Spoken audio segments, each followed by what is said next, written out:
The Egyptians at Work and at Play, which is chapter 4 of The Dwellers on the Nile, The Life, History, Religion, and Literature of the Ancient Egyptians by E.A. Wallis Budge. Maybe I should read one of these books every year for the channel. Copper was brought in Neolithic times from the ancient mines in Wadi Mughara and from Sarabit al-Qadim in the peninsula of Sinai in the dynastic times from Cyprus and Western Asia. I think some of that's wrong because some of that pronunciation is wrong. Some of it's right because they use the line above to have the ah, but sometimes they don't, so excuse that. Cyprus and Western Asia. It's possible that the copper deposits near Lake Tanganyika were worked by the Sudani tribes.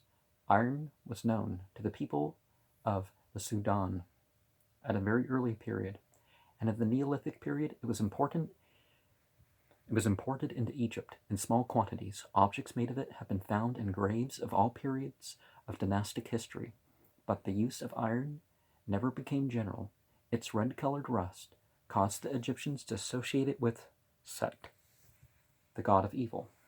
Now, just like the Yazidi, the black spots on the dog, the white spots on the black dog, and this weird three-pronged tail thing. But it's not quite right to say god of evil. There were various powers of sorts, but calling them all gods, not even in the Egyptian way was that right. But people worshipped all sorts of things, so to them it was like various things were like gods, whose bones were said to be made of iron. Association with Saturn. The use of tin as an alloy for copper, as well as known to the dynastic Egyptians for analysis, have been shown that it exists in bronze vessels of every kind, workmen's tools and implements, statues, etc. The large bronze statues of Pepi I and his brother, now in the Cairo Museum, prove that the coppersmiths of the Old Kingdom were very capable handicraftsmen. Lead was known to the Neolithic Egyptians, but was a little used in the dynastic period, except in connection with magical rites.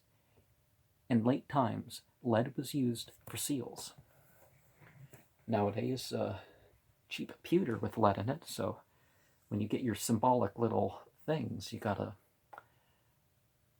probably should beware of what they are. The quarryman and stone mason, the tombs and funerary monuments and statues, and the pyramids of Giza, Saqqara, and Madum prove that the quarrymen and stonemasons were great masters of their crafts and suggest that they formed a very numerous and important section of artisan classes. Now, traditionally, sunset on Friday to sunset Saturday is the day of Saturn, which happens to be this biblical Sabbath. The Great Pyramid at Giza, which you can't quite see that it has 9 sides, really, instead of 5. The tomb of Khufu, a king of the 4th dynasty. The foreground is a sphinx, the age of which is unknown. So,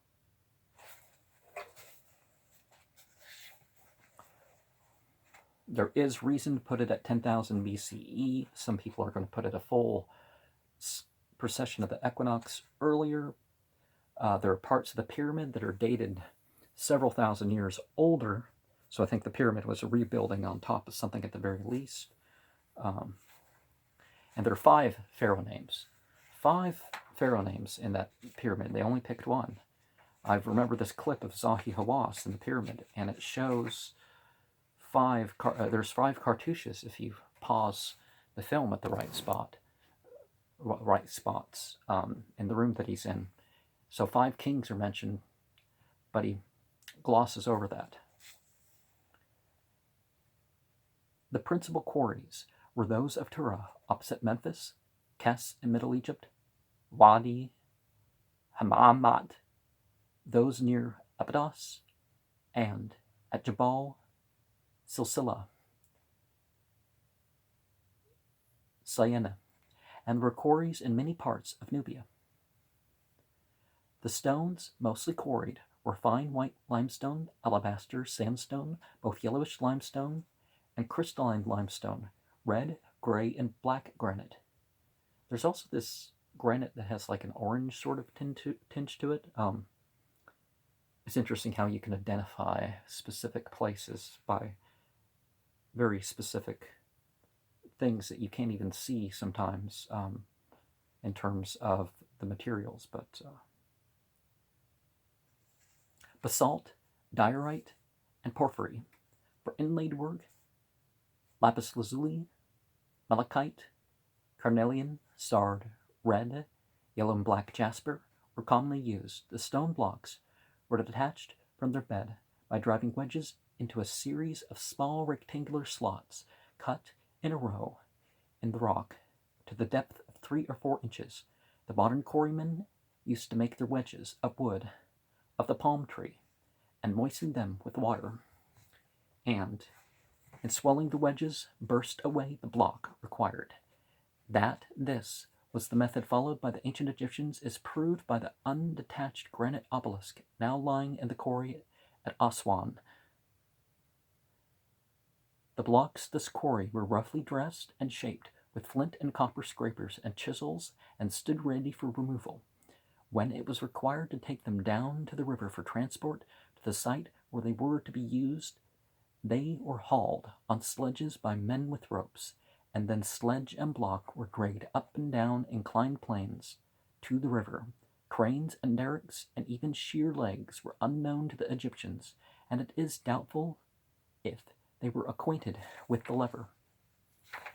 The only mechanical means they had for lifting stones into their positions was a building in a sort of cradle, 2 models of which, from the tomb of Queen Hatshepsut, are in the British Museum, numbers 26,276 and 54,991. The final dressing of the blocks, when in position, was done by a broad copper chisel, which was tied on the end of a wooden handle held horizontally. The stonemason's mallet somewhat resembled those now in use among Western nations. The handicrafts of the artisans, briefly enumerated above, may be described as the key industries of ancient Egypt. Other important trades and professions were those of the boat builder, the wagon maker and wheelwright, the furniture maker, the worker in ivory and precious woods, the jeweler, the lapidary, the sculptor, the carver of bas-reliefs, the tanner and worker in leather, the sandal maker, the coffin maker, the painter and decorator, the builder, the armorer, the papyrus maker, the basket maker, the turner, the butcher, the baker, confectioner, and brewer. The Egyptians at play. The average Egyptian was by nature a cheerful, joyous person, fond of amusement and pleasure, and his greatest desire was to make a good day.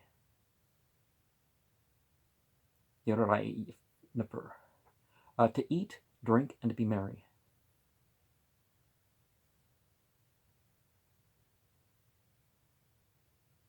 The pleasures and amusements of the peasant and field laborer and slave must have been very few and inexpensive.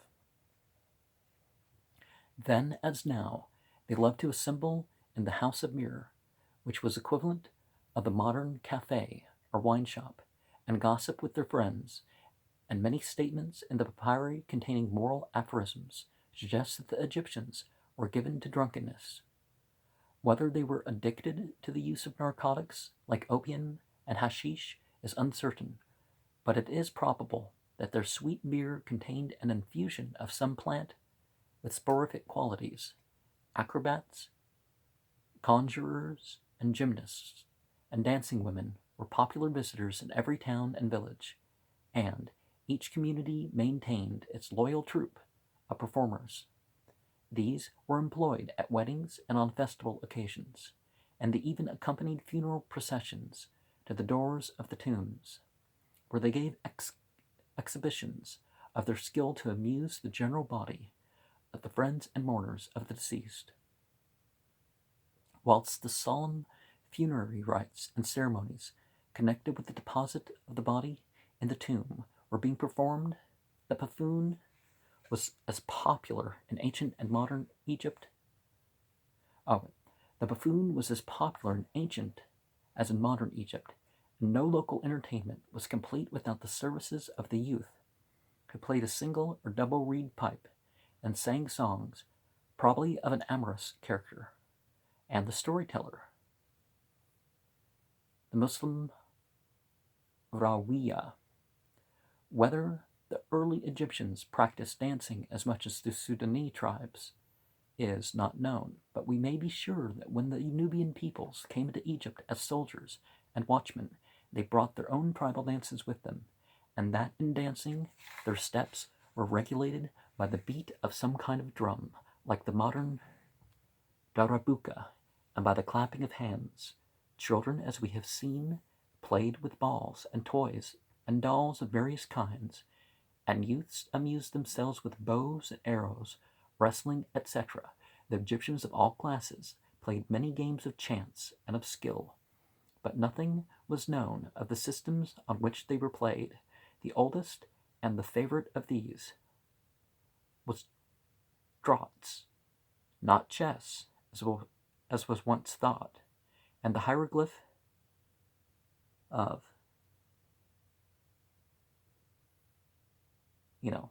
the box with 7 little pegs sticking out of it, which represents a draught board with its pieces arranged on it, and which is found in inscriptions of the earliest period, shows that the game is as old, at least, as dynastic civilization. The draught boards preserved in our museums differ considerably in the arrangement and number of squares on them, and this fact suggests that the rules and the method of playing the game varied at different periods. The pieces used by the players were at first pebbles or bits of stones, but later they took a shape that you'd probably think is a bottle, like a beer bottle or something, or a Coke bottle, and later still the tops of the pieces, well, the Coca-Cola bottles are more angular, right? And later still, the tops of the pieces were made in the form of animals' heads. See the set of draughtsmen in the British Museum, number 24,668. Some with the head of Bes, and others with the head of Anubis. The draught board was as much a necessity for the dead as for the living, and the tombs have yielded many fine draught boards and sets of pieces made of ebony, inlaid with ivory, the squares being formed sometimes by pieces of beautiful light blue Egyptian porcelain. In the Vinay to chapter 17 of the Book of the Dead, we see the deceased seated in a bower in festival attire and playing at draughts. Haba Recit. So Haba would be playing. Recit is the name of the draught board. And you have almost like almost like a cartouche, but instead of like this, it has this little hook attached to it, I guess, because you got the handle for the draught board to carry it somewhere. Another popular game was that which the two players sat facing each other and tried to guess the number of fingers which each in turn thrust out. It was and still is common in the East, and may have been the ancestor of the Roman game called Icare Digitus and the Italian game of Mora or Morra. In very early times, the serpent game was popular. The board or stone slab had on it a representation of a huge coiled serpent, and the pieces were in the forms of lions, dogs, and little balls. How the game was played is not known.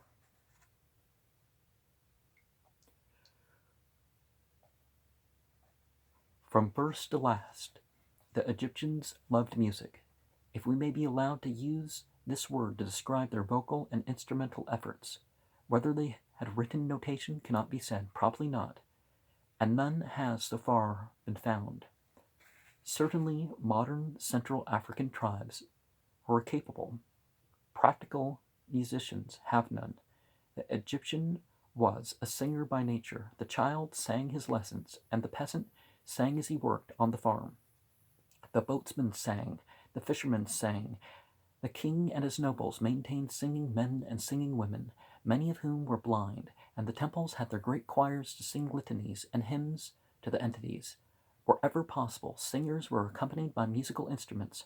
Rhyme was unknown, but rhythm was carefully studied, and time was rigidly marked, either by the clapping of hands or the beat of the drum of some kind. The earliest songs consisted of short statements in 2 or 3 words, often repeated, and often followed by a jingle of meaningless words. Compare the modern boatsman, Ya Bob un Nob.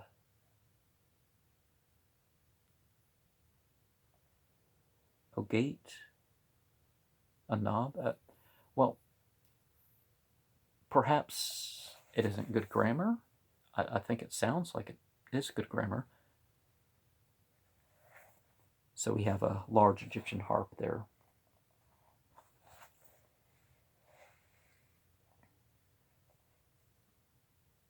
A knob. Yeah, that could be. That doesn't sound like it's gibberish. But certainly a lot of songs don't really have good language to it, or which leads to the ambiguous nature and makes it a lot of songs more popular because people read into things that they wouldn't read into it if it was a full sentence. From these attempts at poetical composition, folk songs arose. It is probably that the tunes to which they were sung became traditional. The principal musical instrument known to the Egyptians were the reed pipe, sabat, the harp, bunt, the small portable harp, introduced probably from Syria under the New Kingdom, the niffer, the drum or tambourine,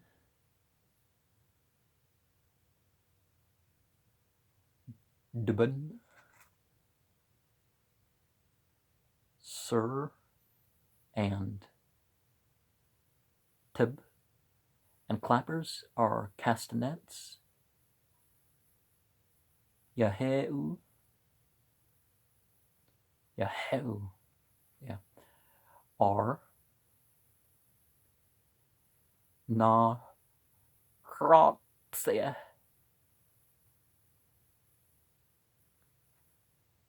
You got to flip your tongue in the back of your throat and go,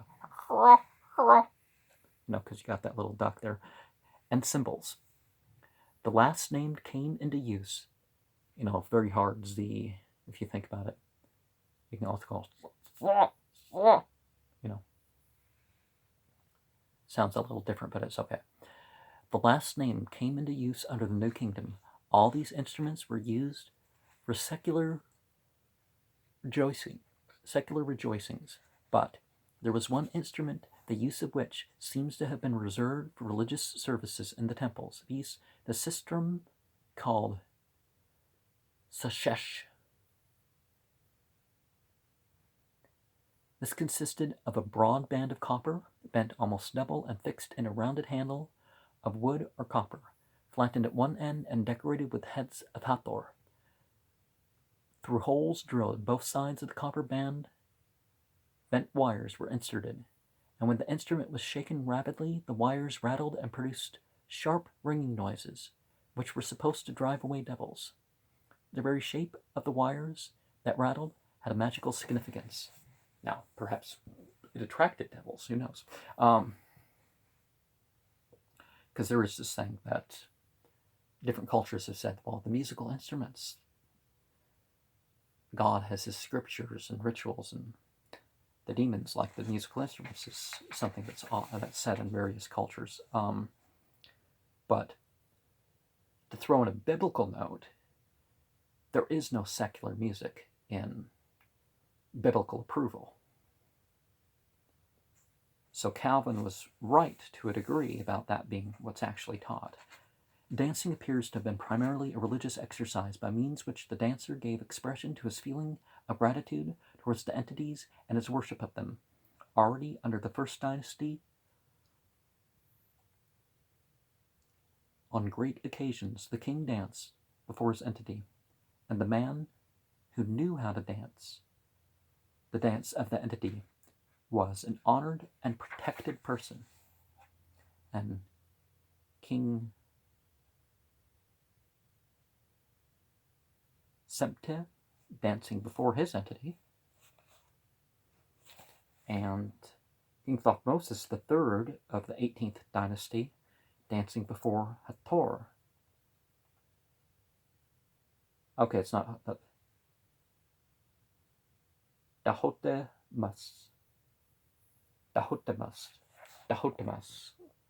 I should say that.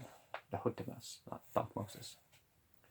During the processions made by the entities in their boats or shrines, and during royal progresses, it was the duty of everyone to dance. The dance at a funeral was different from the ordinary dance, and it was probably dates from the pre-dynastic times, with their special dances like the puberty dance, the initiation dance, the marriage dance, and the war dance of the Sudanese tribes were known to the Egyptians as uncertain.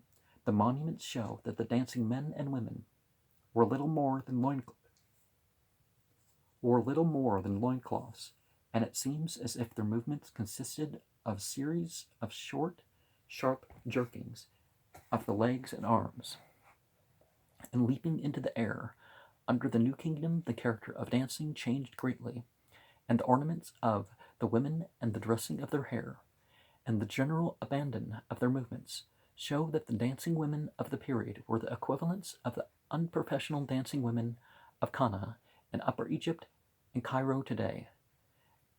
They wore long, diaphanous garments which reached to the ankles, and beat tambourines and rattled castanets.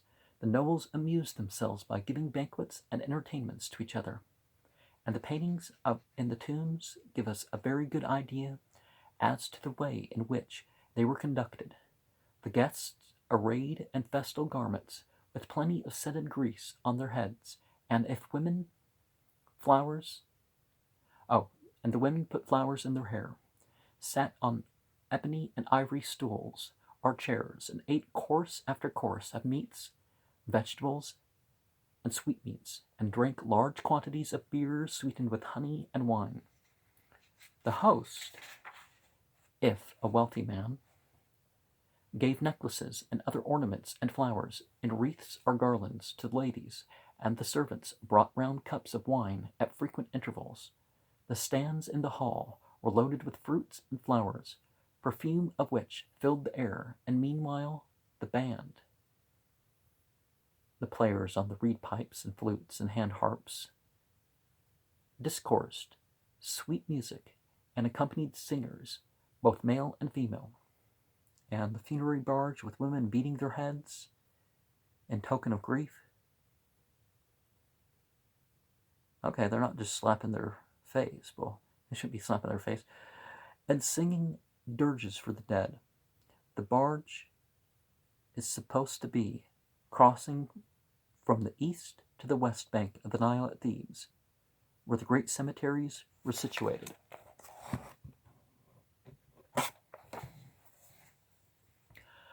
Among the selection of songs sung on each occasion was a dirge, the object of which was to remind the host and his guests that, however much they were enjoying themselves at the moment, the day would assuredly come when they must die, and some cases to drive this lesson home into the minds of the company. The host had a mummy on a sledge drawn through the dining hall, and whilst mirth and laughter filled the hall, and the wine cup was circulating through the openings in the walls which served as windows, came the words of the dirge, which were addressed by a famous performer on the harp to Antuf, a king of the 11th dynasty. O beneficent prince, it is a decree, and what hath been ordained by this decree is good, that bodies of men shall pass away and disappear, and that others shall abide in succession to them. I have heard the words of Imhotep and Hertetaf, which, because they wrote them, are treasured beyond everything. Consider what had happened to their tombs. Their walls have been thrown down. Their places can no longer be seen. It is just as if they had never existed. And consider also, none cometh from where they are, to describe to us their state, or to tell us of their surroundings, or to comfort our hearts, or to guide us to the place whither they have gone. Anoint thy head with scented unguents, array thyself in apparel made of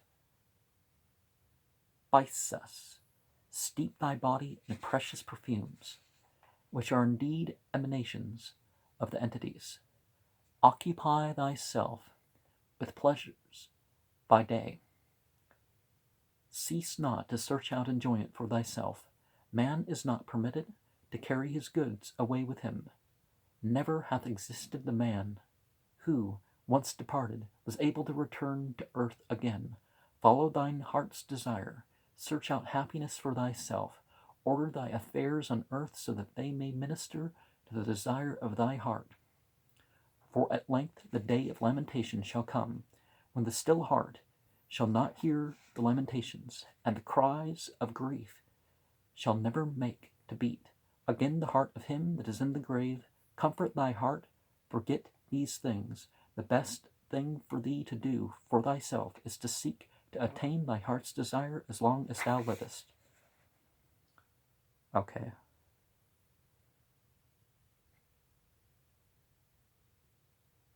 Hertetaf is the son of Khufu, which people believe is the builder of the Great Pyramid, but there's older pharaohs' names on it, so how can that be true? Chasser had a physician and scribe and architect. Imhotep. The wall paintings in the tombs show that the Egyptian noblemen and high officials sometimes amused themselves with hunting and fishing, but it must be admitted that evidence is wanting that they did so because they were keen lovers of these sports. Some of the kings of Egypt seem to have been sportsmen in the true sense of the word, for Thutmose, for Dahotmos III, when in northern Syria hunted 120 elephants and very nearly lost his life on one occasion, and 1 week during the second year of his reign, Amenhotep III slew with his own hand 96 wild cattle out of a herd of 190, and during the first 10 years of his reign shot 102 fierce lions. And Dahotmos IV was out in the desert near Memphis, shooting lions and gazelle on the day when the entity of the Sphinx appeared to him during his after-dinner sleep. Now, there are entities that attach themselves to graven images, and so the Namark Nemhetep spearing fish in the marshes of Egypt. In the lower register, we see the boatsmen playing games and amusing themselves from a tomb at Bani Hassan, and this is the 12th dynasty.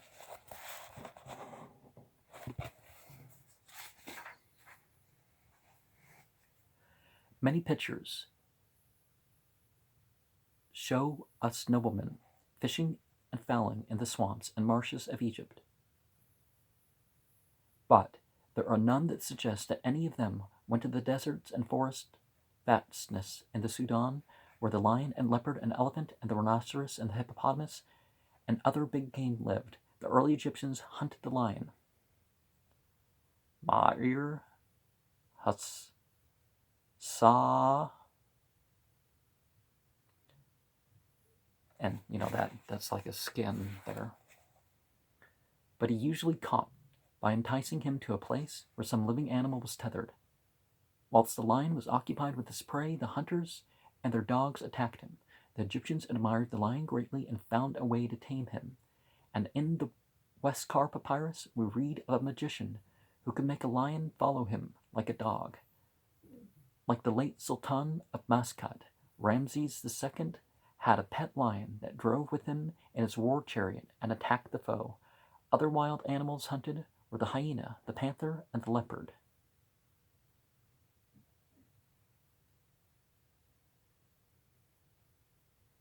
Oxbee is a leopard.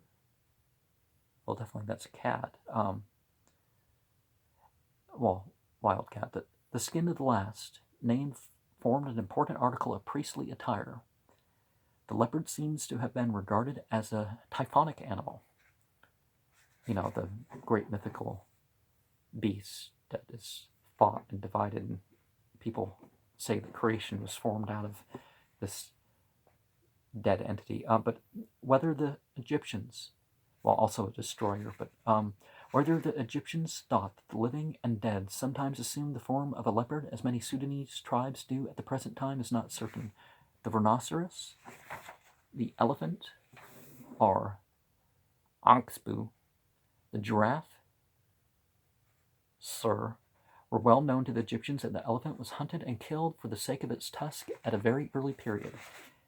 And the lion hunt in the desert of pre-dynastic period, the hunters were equipped with double-breasted stone axes, maces, celts, and wooden hafts or boomerangs, bows and arrows tipped with flints, and spears with metal heads and wear feathers and tails. The creatures hunted are ostriches, jackals, hares, antelopes, and lions.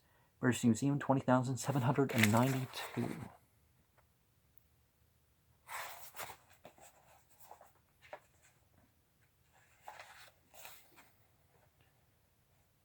The Vinay of chapter 28 of the Book of the Dead in the papyrus of Nefer Abeneth suggests the existence of large anthropoid apes in the Sudan was known to the Egyptians. The hippopotamus was common in Egypt as well as the Sudan, and was frequently speared with harpoons and probably was eaten. The beast was tolerated in early days because it was supposed to be of a benevolent disposition, but in the latter period it was regarded as the incarnation of all evil.